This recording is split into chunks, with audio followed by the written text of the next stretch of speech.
হাজির করব। আল্লাহ বলেন জিবরাইল যাও ওই দুইটা বান্দাকে আমার সামনে নিয়ে আসো। জিবরাইল আমিন জাহান্নামের মালিক ফেরেশতাকে বলবে, ও মালিক ফেরেশতা জাহান্নামের মধ্যে ঢুকে যাও। ইয়া হান্নান আর ইয়া মান্নান করনে মালুকগুলোকে আমার সামনে হাজির করো। মালিক ফেরেশতা জাহান্নামের মধ্যে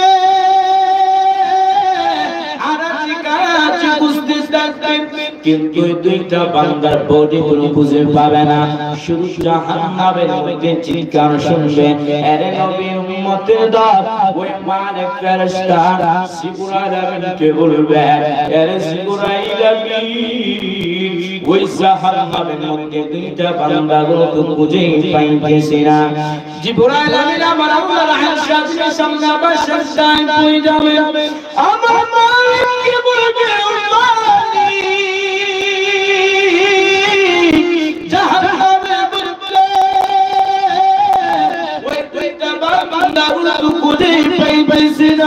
আল্লাহ বলবে, আরে জিবরাইল আমিন ওই সময় মদিনাতে গিয়েছো, যাও যাও জাহান্নামের অবস্থানের মধ্যে গিয়ে দেখবা দুইটা বান্দা জাহান্নামের মধ্যে জ্বলতেছে। আর ইয়া হান্নান আর ইয়া মান্নান চিৎকার করতেছে। ওই জায়গাতে দুইটা বান্দাকে আমার সামনে হাজির করো। জিবরাইল আমিন মালিক ফেরেশতাকে বলবে, মালিক ফেরেশতা জাহান্নামের অবস্থানের মধ্যে গিয়ে দেখো দুইটা বান্দা জাহান্নামের মধ্যে জ্বলতেছে। আর ইয়া হান্নান আর ইয়া মান্নান চিৎকার করতেছেন, ওই দুইটা বান্দাকে আমার সামনে হাজির করো। মালিক ফেরেশতা জাহান্নামের অবস্থানের মধ্যে গিয়ে দেখবে ওই দুইটা বান্দা জাহান্নামের মধ্যে জ্বলতে জ্বলতে একদম আগুনে আঙ্গার হয়ে গেছে। মালিক ফেরেশতা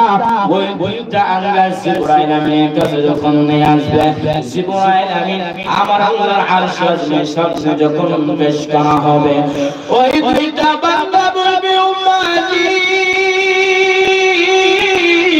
আপনি জাহান্নামে তোমার ঘর, আমার সহ্য হচ্ছে না, আপনি আমাদেরকে একটু জান্নাতের নিয়ামতটা দান করেন। আল্লাহ বলবে, বান্দা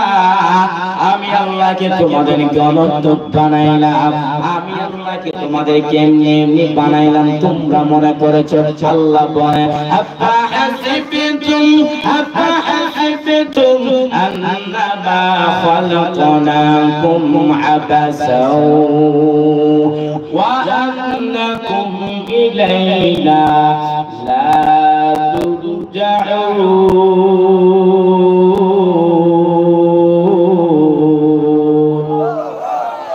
আল্লাহ তাআলা দুইটা বান্দাকে বলবেন, হে দুইটা মানুষ,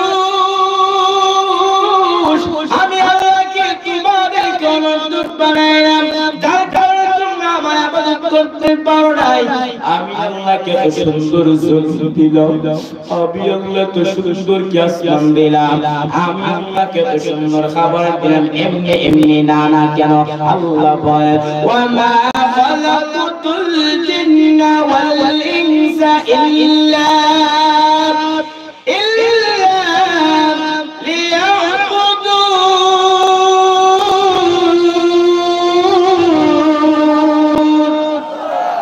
আল্লাহ তাআলা বলেন, আরে দুইটা মানুষ, আমি আল্লাহকে তোমাদেরকে অনর্থক বানাইলাম, আমি আল্লাহকে তোমাদেরকে এমনি এমনি বানাইলাম না না না,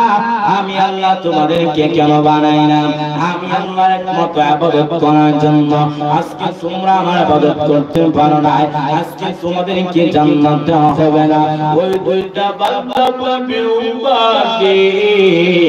আমার একটা নাম ছিল হান্নান, আমার একটা নাম ছিল মান্নান, আল্লাহ এই নামগুলো উসিলায় আপনি আমাদেরকে একটু জান্নাতের নিয়ামতটা দান করেন। মায়ার নবী বলেন, ওই দুইটা বান্দাকে আল্লাহ তাআলা হাজার বছর জাহান্নামের মধ্যে জ্বালানোর পরে আল্লাহ তাআলা সিফাতে নামের উসিলায় ওই দুইটা বান্দাকে আল্লাহ জান্নাতের নিয়ামতটা দান করবে। ইয়া ইলাহি তু মেরা মাবুদ হ্যায়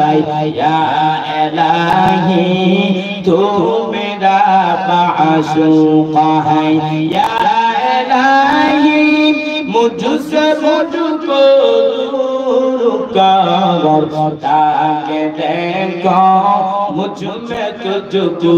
एक नजर कुफ्र शिरक मेरे दिल से दूर कर मेरे दिल में इश्क हक गुलजार कर या इलाही तू मेरा हन्नान है या इलाही तू मेरा बदनाम है আল্লাহ তাআলা বলেন ইয়া আইয়ুহাল্লাযীনা আমানু হে ঈমানওয়ালারা হাল আদুল্লুকুম আলা তিজারা আমি আল্লাহকে তোমাদেরকে এমন একটা ব্যবসা প্রতিষ্ঠান করব যেই ব্যবসার মাধ্যমে তোমরা আমার আযাব থেকে মুক্তি পাইবা আল্লাহর আযাব কার পক্ষে সম্ভব সহ্য করা সম্ভব আরে নবীর উম্মতের দল একটা কিতাবের মধ্যে আমরা দেখেছিলাম আমরা তো খাবারের চিন্তা ফিকির করি না রাবিয়া বিবি কেমন আল্লাহর প্রিয় বান্দা মহিলা মানুষ ছিল তার সামনে যখন গোশতের গুনাহ নিয়ে আসে রাবিয়া বিবি রাদিয়াল্লাহু আনহা কান্না করতেছে খাদেমা বলে আম্মা জান কেন আপনি কান্না করতেছেন রাবিয়া বসরি বলেন কান্নার কারণটা হলো এই যে গোশতটা আমার সামনে আসছে ওনাকে জবাই করার পরে মৃত্যু হয়েছে তারপর আমার সামনে খুনা করে এনেছে কিন্তু হাসরের মাঠ এমন একটা কঠিন পরিস্থিতি হবে সেই বান্দাকে মৃত্যু ছাড়া সরাসরি জাহান্নামের মধ্যে ফেলা দেওয়া হবে কি কথা হবে ফেলা দেওয়া হবে রাবিয়া বসরি সামনে যখন খাবে না যখন গোশতের গুনাহ নিয়ে আসছে তখন রাবিয়া বসরি আনহা কান্না করতেছেন খাদেমার আম্মা জান আপনি কান্না করতেছেন কেন খাবেন তো আমার আপনার সামনে দি গরুর গোশত মুরগির গোশত বেশি মুরগি নিয়ে আসে অপেক্ষা করবেন বিসমিল্লাহ সারা শুরু করবেন কি সারা বিসমিল্লাহ সারাই শুরু করবেন যে সারা দিন কাজ করে আসছে এতদিন এত সময় অপেক্ষা করা আমার পক্ষে সম্ভব না তখন স্ত্রী জবাব দিবে তোমার পেটে কি আল্লাহর গজব পড়ছে নাকি বলেন অনেক সময় তাহলে তারা কেমন ভাবে চিন্তা করেছেন রাবিয়া বসরি তিনি কান্না করে তখন খাদেমা বলে আম্মা জান আপনি কান্না করতেছেন কেন রাবিয়া বসরি বলে কান্না কারণটা হলো এই যে মুরগিটা সেটা জবাই করার পরে তারপরে জান বের হয়েছে তারপরে গোশতের গুনাহ আমার সামনে উপস্থিত করেছে কিন্তু জাহান্নামের মধ্যে তো মানুষকে মরণের আগে না মরণের পরে না মরণের আগেই জিতা অবস্থা জাহান্নামে নিক্ষেপ করবে আমি সেই চিন্তা কান্না করতেছি আরে নবীর উম্মতের দল আরে পর্দার অন্তরালের আমার আম্মা জান ভালো করে শ্রবণ করেন রাবিয়া বসরি একজন মহিলা মানুষ আপনি তো একজন মহিলা মানুষ খাদিজা তো একজন মহিলা মানুষ ছিল আয়েশা নবীর মা তো একজন মহিলা মানুষ ছিল তারা যেমন ভাবে বুজুর্গ ছিল আরে আম্মা জান আপনি যখন রাস্তার মধ্যে চলেন বেপরদায় চলাফেরা করেন তারা তো একজন মহিলা মানুষ ছিল খাদিজা তো একজন মহিলা মানুষ কিনা যেই খাদিজা নবীর সামনে চুকি পানি পানি কান্না করে আল্লাহ নবী বলে হে খাদিজা চুকি পানি পানি কেন তুমি কান্না করতেছো